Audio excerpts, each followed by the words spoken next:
Hello crafters, Martha here, checking in. I've had a long week and I haven't been able to play in my crafting room.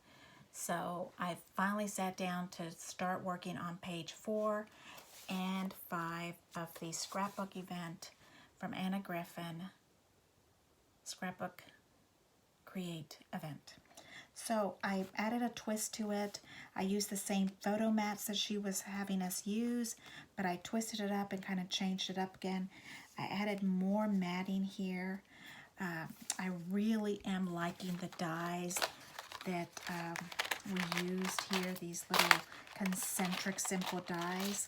So what these are here is I used 2 of them, ran them through the little impress, and then you ended up with just a perfect little square frame photo mat that added a little bit of gold to it. This is a double page spread, so I was kind of matching and adding the same elements to both sides. I did the little box pleat. I did the Cutterpillar fancy fold box pleat, and you end up with a little pleat like this.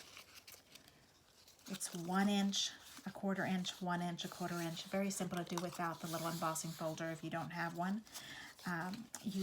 I like to use double-sided tape on both sides, and then you go and fold. You're having the big pleat up while you're folding, and then you kind of tuck it under a little mat, and you're set. You can use as wide or as thin as you want. So that's what I used with this here. Added a little red underneath there, a little flourishes, journaling tag, and then the double-sided mat was almost the same as what she had us do, 3 pages, but I just was not happy. I needed more. So I had this extra paper here, the paisley blue paper, and I added a little gold trim to the edge of this. That was leftovers from the event. You kind of ended up with these little rings that you cut out. I haven't done everything. All of these little rings are leftovers. But I added a little gold trim to that. And then I added this paisley, added the little edge. The edging is cut in half right here. Beautiful 12 inches, and I cut it in half.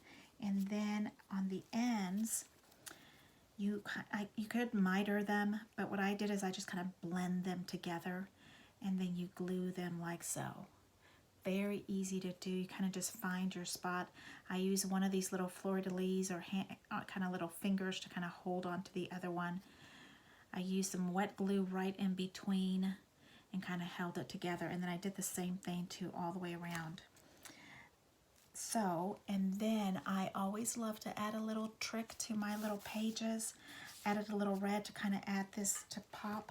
That's why that red kind of came in place when you see the double page together, like so. That kind of flows, the little box pleating around this little mat, and then the box pleating around the bigger 3-piece mat. Kind of made me happy. It felt good. And then I have a little pop here. See, this is a beautiful, now you're going to ask me how big this is, and I'm thinking it's maybe about 10 inches. The inside window here pops open, and then it continues to fold out. I like to pull on it some more. There we go. I can show you. 1, 2, 3. I like to make what I'm calling a little letter M right here with my little papers.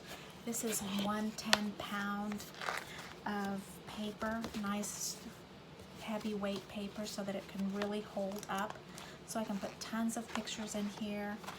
Okay, very tiny little brad in the middle, and then I've added little magnets to the inside to try to make sure that we can continue to hold everything in place. And then on the back, you can kind of see that I used a brad right here, a magnet right here, so that all of our magnet pieces hold together. Here's another little piece, another little magnet on this one, right there.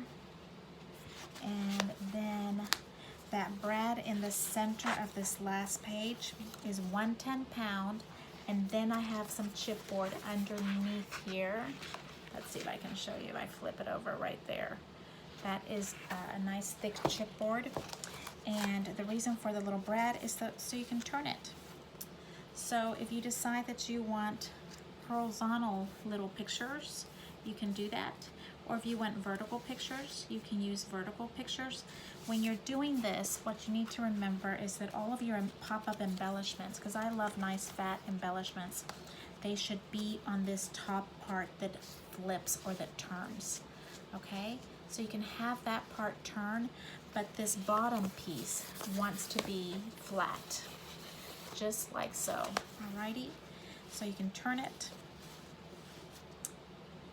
and then you can pull this up, and you have more paper, and so you end up with 1, 2, 3, 4, and then the back 5, 6 10 by 10 spots that you can add more pictures to, more stuff, more paper. So that is what I'm doing here with page number 4 and 5. Here we go, page 4 and 5 from the Anna Griffin Create event. I've turned it around a little bit, changed it up a little, but mostly all the same of her design or her plan. Thank you so much for watching. I so appreciate you guys watching the videos and subscribing. I so appreciate it, and I'm going to start working on page 6 and 7. Quick little preview for that one. This is what I have so far after the Create event. I kind of let you guys know that I use little painter's tape just to hold the pieces together. The event was going so fast, brutal fast, and I could barely keep up, so I barely have anything glued together other than just the painter's tapes, because I was wondering if I was going to keep it where it needed to be or if it needed to be somewhere else. I wasn't sure, but this will be page 6 and page 7, and this is what we're calling fussy cutting. The fussy cutting part is the part where you kind of take the pieces away from the paper and you turn it into an embellishment. Very cool idea, and I can't wait to start working on that and put it all down and show it to you guys. Thank you so much, ladies and gentlemen, for watching, and thank you for subscribing, and I'll keep adding more pages. Thank you. Have a great day. Bye.